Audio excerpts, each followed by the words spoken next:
Alam niyo ba mga pangga na nandito na naman ako ngayon sa bahay ko na nililinisan. So dito na naman tayo kasi nga Friday na naman today. Alam niyo naman na pag Friday, dito ako naglilinis sa bahay kung saan kumikita tayo, 'di ba? Hindi tayo maglinis doon sa hindi tayo kumikita. Hindi natin lilinisan yung bahay natin kasi hindi ako kumikita. So yes, nandito ako ngayon sa bahay na kung saan naglilinis ako every Friday. Kasi ito yung pera, lahat ng sahod ko dito, sinisave ko para may pang Christmas gift tayo. At of course, pang star na din para sa inyo mga pangga. So, nakuha ko na lahat ng mga plato ilalim sa bed. At tingnan nyo, sobrang kalat. Ganito talaga dito mga pangga, tingnan nyo. Sobrang kalat. So, napasok ko na yung mga labahan, yung ibang labahan, mga old labahan nandoon sa ano. So, ay, yan. Sa sobrang gutom ko, bumili talaga ako ng sardinas at rice sa baba kasi may Asian store sa baba. Bumili ako at dito bumili, kumain at nagluto talaga ako. Tingnan nyo. Ito yung rice ko, oh. Yan.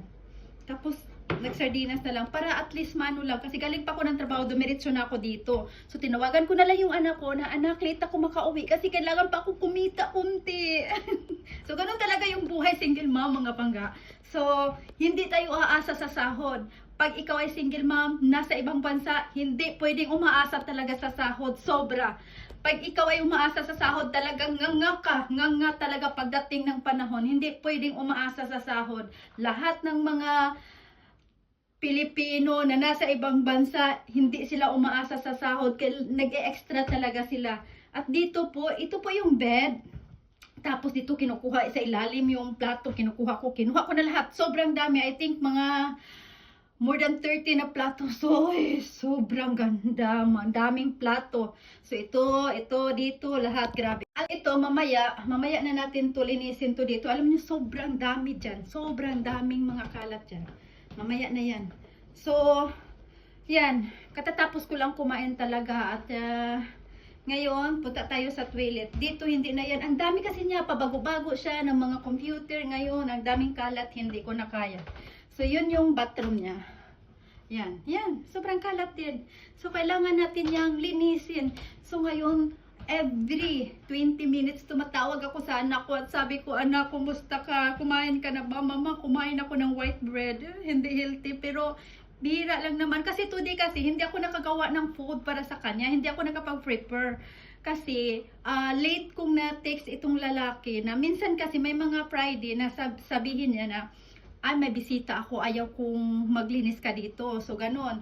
So, kanina kasi late kong na-text at sabi niya, okay. Tapos nandoon na ako sa trabaho ko. So, hindi naman ako pwede umuwi. Tapos, babalik ulit dito kasi late na talaga. So, kaya naglinis na lang ako. Naglinis na lang. Sobra talaga. Kaya minsan, pag naglilinis ako dito, umiinom din ako dito kasi maraming wine. Nandoon pa sa umiinom ako dito. Minsan makadalawang baso ako. Pero yes, mga pangga, ito po yung ito po basta Friday mga pangga, ito yung hawak ko. Ito talaga yung hawak ko. Mga basahan. So yes, ito po yung mga hawak ko, basahan. Pero every Friday talaga, pag dito ako naglilinis, talaga nagluluto ako dito ng rice, minsan noodles, ganun. Kasi gutom ako galing sa trabaho. So, minsan kumakain ako ng masechirya dito. So, dito upo lang ako kasi nagsisimula akong maglinis dito mga 6 PM. Tapos, umuwi kasi siya mga 11 PM na. So, kung minsan dati, nung nandun pa yung anak ko sa papa niya, minsan tinatapos ko dito na before 11. Dito ako magmuni-muni, ako lang mag-isa kasi magre-relax lang ako kasi alam ko naman 11 pa siya uuwi. Every Friday, 11 pa talaga siya uwi. So ngayon, kailangan kong magmadali, kailangan kong madaliin itong ng linis. Hindi pa ako nakalahati. Kailangan ko itong madaliin kasi yung anak ko, wala pang dinner talaga. Sobrang late na, alas 6 na ngayon, pero yung anak ko naman, kumakain naman siya doon ng bread, gumagawa naman siya ng bread na with cheese. So, okay lang, hindi yun magutom. Ganun lang naman yung pagkain niya, bread with cheese, yun. Yung mga Norwegian. So, yan, kailangan ko lang itong madaliin. Ay, pira na naman. Pero yes, ganun. Para may pangbili ako ng regalo at star para sa inyo.